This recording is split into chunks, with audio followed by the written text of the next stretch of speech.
Buenas tardes, maestros. Nos encontramos hoy en Yopal con un trabajo muy interesante de recopilación de la memoria que ustedes tienen del joropo llanero. ¿Esto con qué fin? Con el fin de dejar registro de su conocimiento y por otra parte con el fin de hacer un proceso de salvaguarda de la manifestación de PRO, digamos en toda su integralidad. Y pues, ¿quiénes más que ustedes que son portadores y son estándar de esta manifestación para, digamos, responder lo que requeriría un proceso de salvaguarda de la manifestación? Entonces hay varias preguntas que les voy a ir haciendo, pero como para ir ambientando un poco, sí, señor. Empezaría por el tema de sus historias de vida.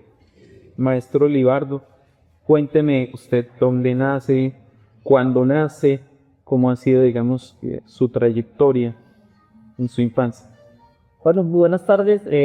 Mi nombre es Iván Arrangues, cantante, compositor de música llanera. Nací en la vereda La Colonia, municipio de Oropue. Pero hace 26 años llego de Fruto para el Canare. Mi parte de cantante, no recuerdo cuándo empecé, porque de muy niño canto, soy cantante natural, no sé, después de la con el don de cantante. Empecé en fiestas regionales, veredaros, de la escuela y que estudiaba, hasta llegar hasta llegar a la parte competitiva de concursos nacionales, departamentales, internacionales, en la parte de la URESO. Maestro Libardo, cuénteme un poco de sus oficios, o sea, antes de que llegara a Yopal, ¿qué hacía allí? Pues además, digamos, de estar interesado por el tema del joropo, ¿cuál era su rutina, su diálogo vivir? Bueno, pues Romeo era trabajo de campo, más que aquí, como vas a ver, mano en la picra, que ordeñar la paca de la leche, labores del campo, sembrar yuca, plátano, de todo, de verica, labores de ya, trabajar ya con mi papá, con diferentes actos, mi papá era encargado de un acto, y pues por ende no somos un paseo, vamos, lo de vamos, paso también de mensuales, trabajo de mano, eh, pero con el tiempo cumplí mi mayoría de edad, yo ya un compromiso patrio y me quedé aquí, yo desde que me hice. Pues obviamente, sí, pero obviamente volví al campo todo, pero ya me quedé aquí buscando un poco más lo de la música y, y me quedé aquí, yo ya te radicado aquí, yo Vale, maestro, la última preguntita en este, digamos, lapso. ¿La vereda, la colonia, tiene algún río que la bañe? Sí, río es. La fin que nosotros se va a 50 metros del río, se llama el río Cravo Surge. El creo. La vía que nosotros queda ubicada aquí por el lado de la Igarro, Carrizales, Diego de Cube, por la vía del Cacho.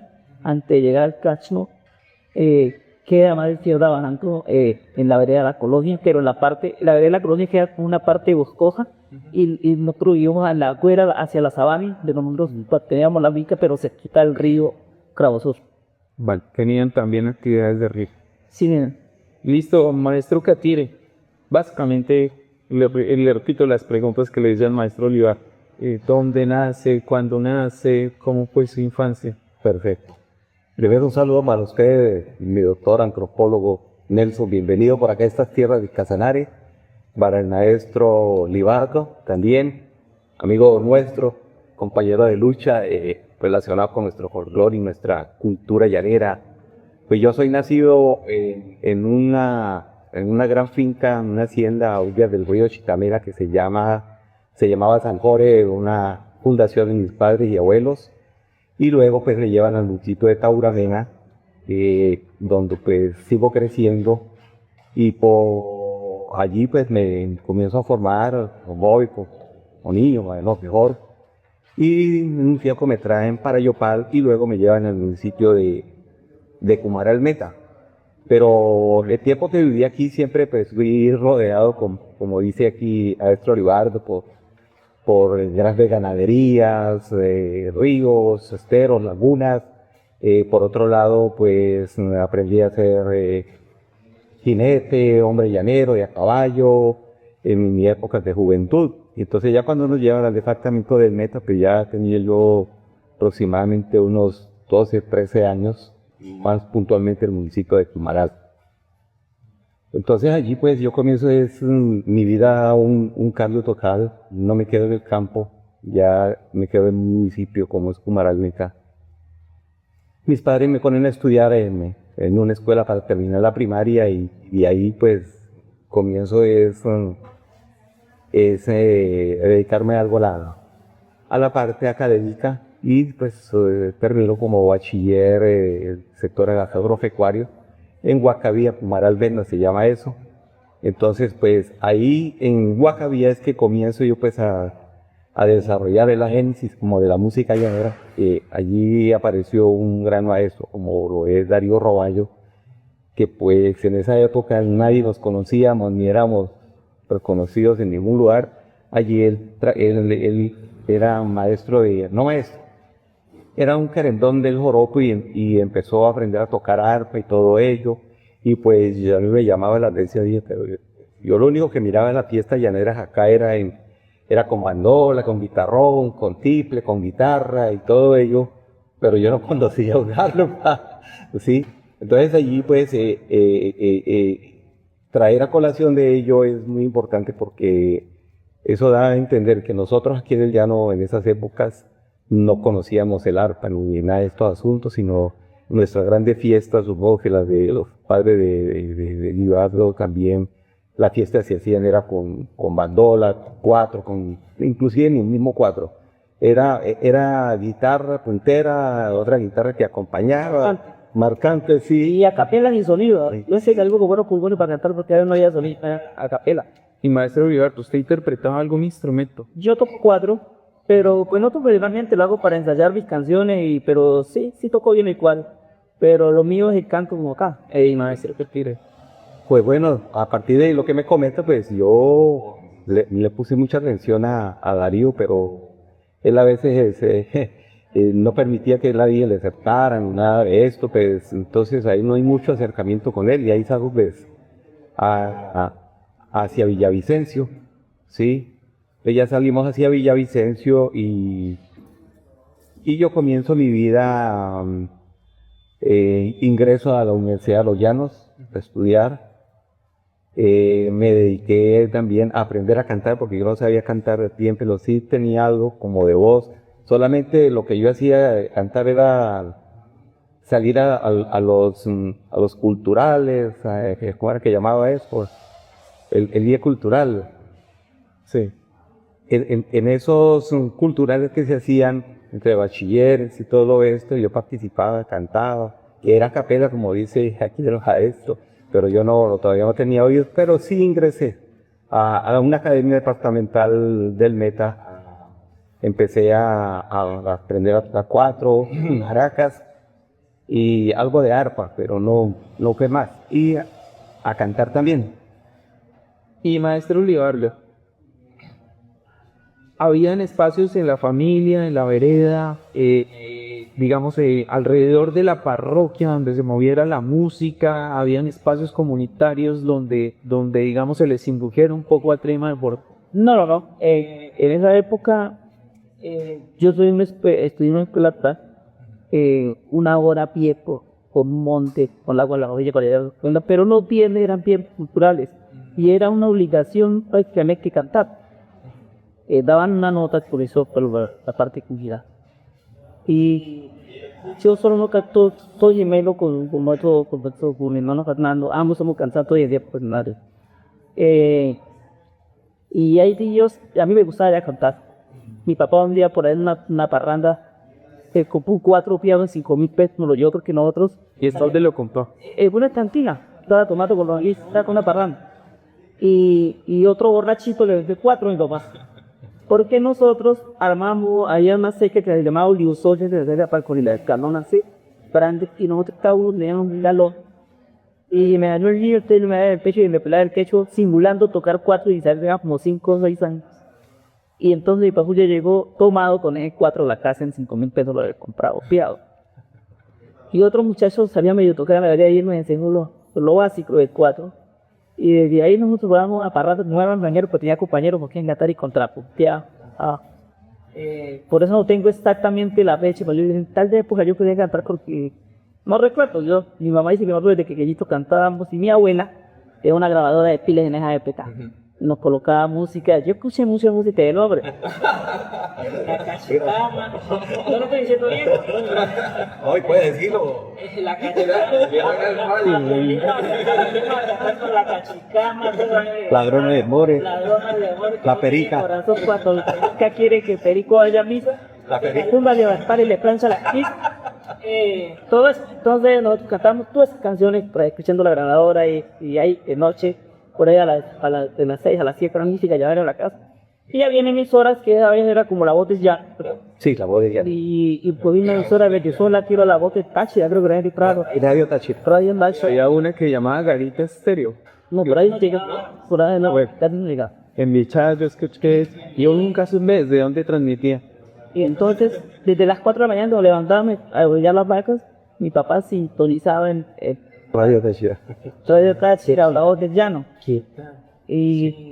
Y bueno, y esta ranchera privada colocaba un radio, recuerdo el nombre de las leyes De Bogotá. de Bogotá.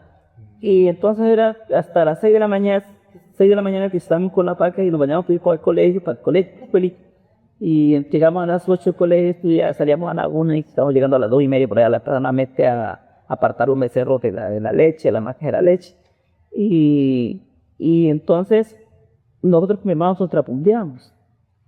De hecho, yo perdí un año de gobierno de una parte más lejana por yo estar cantando en los parranques de Pentolé, igual pues se ven que daban 3 horas de caballo. Y yo me la pasaba en parrantaba, es donde más ya entré en la música. En el colegio. En el colegio, sí. Una vez me le volví a mi papá. Yo de la mañana volar a mi papá con para los cuarratos a contrapiar con los cantantes ya viejo. Pero también tradicionales que nadie conocían en la vereda solamente. Y un día me volé como a las 10 de la noche lloviendo a pie como 2 horas a pie para llegar a un parrando.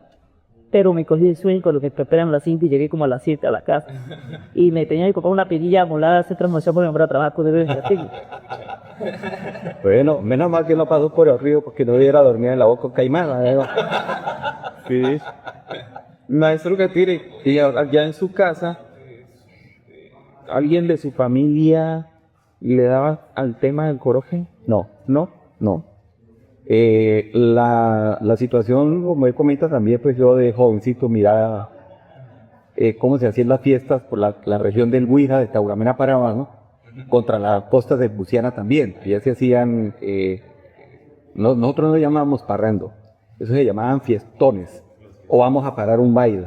El parrando, o sea, yo lo vengo a escuchar ya después del año 80 en adelante, la palabra parrando, que no es original del llano, ¿sí? Entonces, se paraban esos bailes y en esos actos, como el Ato Barley, que tenía 4 fundaciones, nosotros íbamos a mirar cómo era la fiesta, cómo bailaba la gente, cómo tocaban, todo ello, ¿no? Y esto pues siempre es marcado pues en la comida, en el contrapunteo, en la llegada de todos esos cantadores que venían del sector de Maní, de Taugamejo, bueno, todo de ese sector. Cuando esas fiestas se hacían, venían de muchos cantadores de otras regiones, venían de Orocue, iban de Yopado, bueno, eran fiestas muy bonitas, sí, y ahí en esa fiesta nunca se presentaban problemas, pero cuando la gente llegaba a emparrandarse, que es diferente,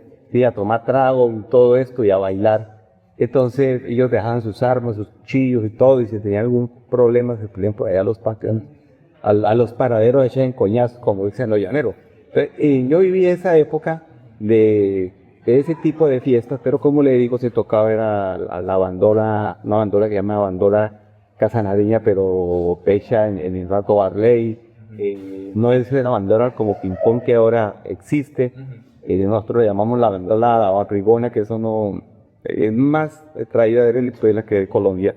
Entonces, lo que hicieron fue una transformación de como una especie de guitarra sencilla, y le pusieron 4 cuerdas como la actual bandola, y se tocaba con esa bandola, y se bailaba, tiple, todo esto, pero la época que yo nací, la música era totalmente diferente, no se cantaba con la influencia del venezolano, muy poco, se escuchaba así, Radio Tachi, hay otras ecos del Torre, pero los llaneros, el sector, el núcleo, la génesis de ese tipo de música, como tocan los caurameneros del Llamo y y los cantantes de Maní, tenían otro estilo de música y otra forma de tocar la bandora, que no era la música como lo tocaron los venezolanos, ¿sí?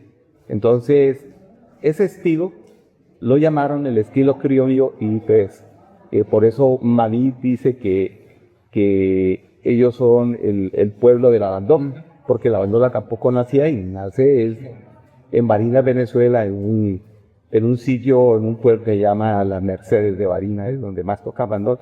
Yo creo que fue por la llegada de Juan Vicente Gómez, no sé quién era Juan Vicente Gómez, que nació allá en Michoacán, en el estado Táchira precisamente. Él corrió los vaqueros, los llaneros de Barinas, de Apure, de Guárico, los corrió hacia esta punta de la unión del río Meta, el río Casanare, el río Arauca, todas esas desembocadas, todos esos grandes ganaderos se vinieron, pero ellos no se vinieron, se trajeron sus cosas propias, sus ganaderías, entraron por Arauca, entraron por Casanare, luego entraron por Casanare de Arauca, por el Pauto, Usiana y otros ríos, el mismo Meta. Entonces se establecieron en todos esos barrancos y formaron grandes ganaderías, pero esas grandes ganaderías llegaron fuera de Venezuela y con ellos llegaron los músicos, los vaqueros, que eran cantantes, los compositores y todo eso, porque estaba mucho más desarrollada la música ya para esa época. ¿Qué sucede? Entonces, pues ahí vienen los músicos que traen bandora, que son los que se cuadran ahí en Manile, ¿sí? En esa época, pues yo no había nacido tampoco, pero son los primeritos pininos que les dejan a ellos regados, esas diásporas culturales quedan ahí, en todo ese cajón de Maní, Tauramena, Agua Azul, el mismo Orocué. Entonces, ese sector es todavía muy auténtico, aunque ya la influencia cultural llanera está abarcando, lo está cobijando, y ya esos muchachos llaneros que nacieron en esas nuestras épocas ya están totalmente influenciados, pero no pierden sus costumbres de bailar, de tocar un cuatro, de ir al coleo. Los coleos no se hacían como se hace, los coleos nacieron en la tabaco. Todo esto entonces es lo que le puede informar cómo fue el proceso del desarrollo cultural de Mbuetur. Maestro Catile, una pregunta. Si hoy me fuera para el Ato Parley, Sí. ¿qué encontraba? A la casa del Ato, a la casa del... Ya. Pues cuando yo conocí, todo era empalmado. En este momento ya se ha convertido en un punto estratégico de operadores de que dan servicios turísticos, pero mantiene, o sea, ahí existen como aproximadamente unas 15.000 hectáreas, más de 20.000 reses, pero todavía la ganadería se conserva, ¿sí? Al estilo antiguo se trabaja el llano, y lo único que se ha transformado son algunas casas. En el sector han mejorado la ganadería, ya la gente ya usa son botas de caucho para ir a trabajar llano, ya no usan los reos, usan los nylon, pero ha venido cambiando, sí se ha venido transformando, y pues como eso ha sido heredado, ya los nuevos dueños no sienten tanto la cultura que vivió los padres. ¿Quiénes eran los dueños en su momento cuando sintió en efervescencia que ahí se movió duro el foro?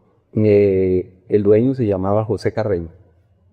José Carreño era el dueño del Hato Batey y tenía 4 fundaciones. Entonces, eso fue. Vale. ¿Y había algún hato allí en este sector donde usted se formó, maestro Libardo, que usted diga también fue un referente en este tema de foro? Así como, digamos, Duarle.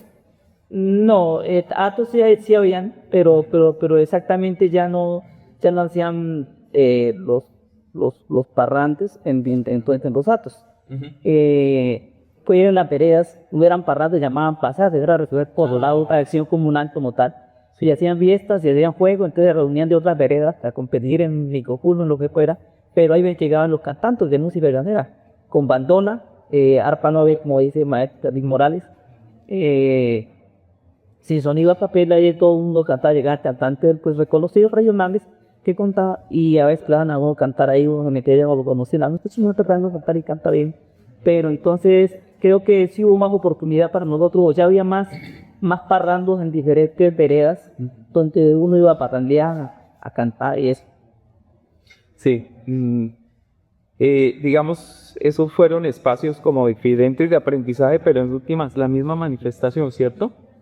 Y bueno, ¿qué otros escenarios, aparte de estos, pudieron haber influido, digamos, en su aprendizaje del foro? Cuando yo llegué a Cayopán voy a aprender en cierta manera, porque como dice el maestro Catire, lo que yo aprendí en el campo fue muy diferente a lo que vine a hacer aquí en el pueblo, o a las competencias de aquí del pueblo, no era igual. Mi estilo de cantar era demasiado criollo a lo antípodo que aprendí de esa manera. Y cuando llegué aquí a las competencias, me tocó adaptarme a otro estilo de joropo, más rápido, con una velocidad que tienen ahora que vi por este cantar por los guantes. Aprenderme a acoplarme, porque siempre que era por fuera, porque yo cantaba el estilo que cantaban los demás cantantes, que me tocó acoplarme a los que subían al podio y estar en las competencias con todo hasta llegar a ser cimarrón de oro en el año 2020. Actualmente soy el último cimarrón de oro colombiano. Gracias a todas las azules uno tiene que acomodarse a los cambios que va dando la música. Sí, bueno, maestro Catire, pensando, digamos, en el joropo tradicional, en lo que ustedes me han comentado, que es, digamos, donde nace su esencia, donde surge, frente a lo que hoy en día se ve y se aprecia en el joropo, ¿qué podemos pensar que se puede hacer para que la tradición se mantenga? O sea, para que, digamos, el joropo no pierda su esencia, por decirlo de alguna manera. Pues, maestro Catire y después maestro Rival. Bueno, es una buena pregunta, ¿no? El joropo, desde que yo me conozco, siempre ha venido teniendo transformaciones, ¿sí? Pero ha mantenido las raíces, que eso es fundamental. Como él decía, el joropo antiguamente era un poquito más suave, más lento, ¿sí? Pero a medida de que ya se han involucrado grandes cantidades de música y se han establecido grandes festivales en toda la región llanera, hablando de Casanare, Arauca, Vichada, Meta, hasta San José del Guaviare, existen grandes eventos, grandes festivales. El joropo se está engrandeciendo, ¿sí?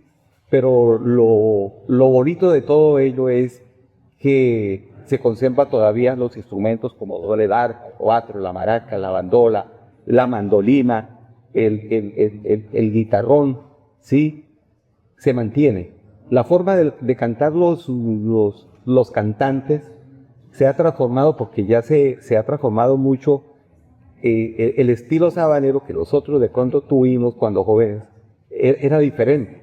Nosotros, de hecho, lo que él dice, yo también me tuve que adaptar a las generaciones que iban un poco más adelantadas, que tenían un poco más de conocimiento, y aprendimos a cantar, pero ya buscando en la parte comercial, buscando comercio. Pero el gran efecto que se ha dado en la parte musical, estoy hablando del joropo, de arpa, cuatro, maracas, bandola, o sea, la parte musical y cantantes y copleros y bueno, todo ello, más no del baile. El baile sí ha tenido grandes transformaciones. Demasiado. Entonces, en eso sí que quiero dejar claro.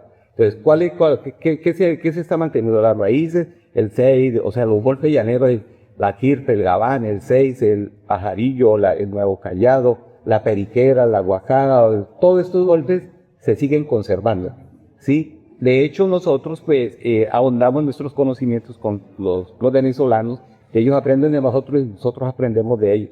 Por lo cual, la evolución del joropo sí es buena, sí, pero no hay que dejarla que se desgarite o que se que pierda su nombre, porque en verdad para nosotros sería terrible, porque ya están revolviendo música rock, están revolviendo reggaetón, está presentando cosas muy difíciles que van en contra, ¿sí?, de perder la identidad llanera.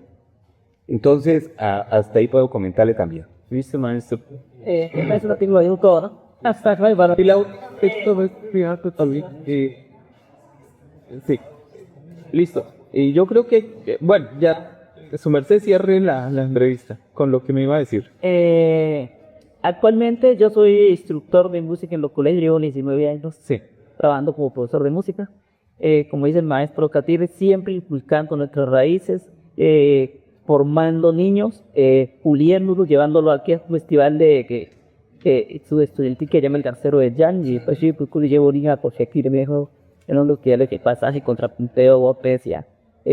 Lo que yo tengo se va formando de toda la vida para cantar pasajes boroco y roto que hicieron con la llanera.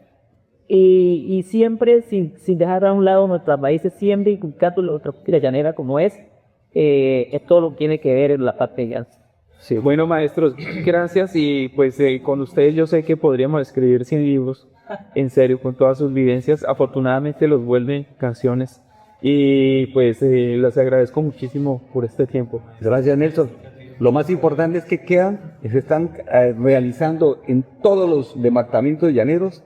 Se tienen academias con grandes semilleros, Casanare, Arauca, Bichada y Meta, en todas las áreas, por lo cual el joropo está tomando gran importancia al orden nacional e internacional, y a través de los medios actuales de las tecnologías, el crecimiento del joropo es grande. Pero en sí, la única recomendación que yo dejo en esta entrevista es de que el joropo siempre será joropo mientras mantenga sus raíces y no sea camuflado por otro tipo de ideologías, y lo que mantenga lo propio, lo de. Listo. Muchas gracias, maestro. Mil gracias.